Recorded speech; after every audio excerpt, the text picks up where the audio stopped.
বিভিন্ন কিছু, এগুলি বলতে গেলে অনেক সময় লাগবে। এরাই তো আজকে দেশ চালাচ্ছে, যার কারণে বেনজিরের সৃষ্টি হয়েছে, আজিজের মতো লোকের সৃষ্টি হয়েছে। এখানে কত বেনজির কত আজিজ যে লুকিয়ে আছে প্রশাসনে তার কোনো অন্ত নেই। 5,000-এর উপরে হবে মিনিমাম।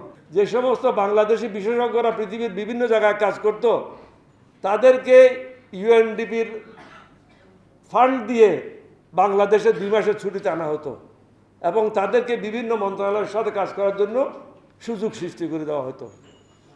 বহুদলীয় গণতন্ত্র সৃষ্টি করলেন। আজকে যে প্রধানমন্ত্রী, অবৈধ প্রধানমন্ত্রী, উনি আসলেন কিভাবে? উনি তো ভারতের রয়ের নেতৃত্বে ছিল ইন্ডিয়াতে।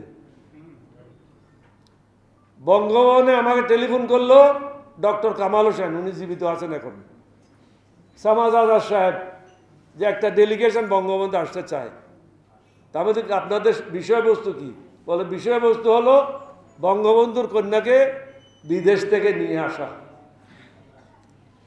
ওরা বঙ্গভবনে আসলো, প্রেসিডেন্ট জিয়া রাজি হলেন, শেখ হাসিনা বাংলাদেশে ফিরে আসলো। ওখানে যে সিজের লিস্টে অস্ত্র ছিল, স্বর্ণ ছিল, অন্যান্য সম্পদ ছিল, বঙ্গবন্ধুর স্বর্ণের মুকুট ছিল, এগুলি সব শেখ হাসিনাকে ফেরত দেওয়া হয়েছিল।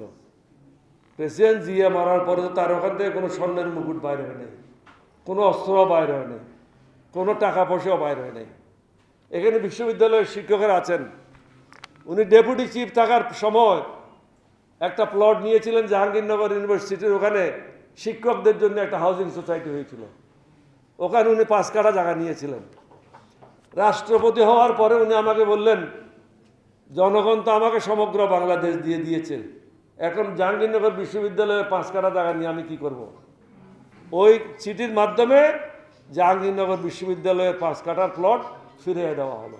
আজকে বাংলাদেশে আছে কিসের উপরে? 2টা জিনিসের উপরে, গার্মেন্ট আর রেমিটেন্স। এই 2টা তো জিয়া রহমান শুরু করেছিল, বঙ্গবন্ধু তো না, শেখ হাসিনা তো না। ইরিদান বড়দান পাকিস্তান থেকে আক্তার সাহেবকে নিয়ে আসলাম আমরা। ইরিদানের যে প্রবক্তা আক্তার, উনি কুমিল্লাতে ছিলেন, আক্তার হামিদকে আমরা বিশেষ অনুরোধ করে পাকিস্তান থেকে নিয়ে আসছিলাম এবং উনাকে বগুড়াতে পাঠানো হয়েছিল উত্তরবঙ্গে ইরিদানের ব্যবস্থা করার জন্য।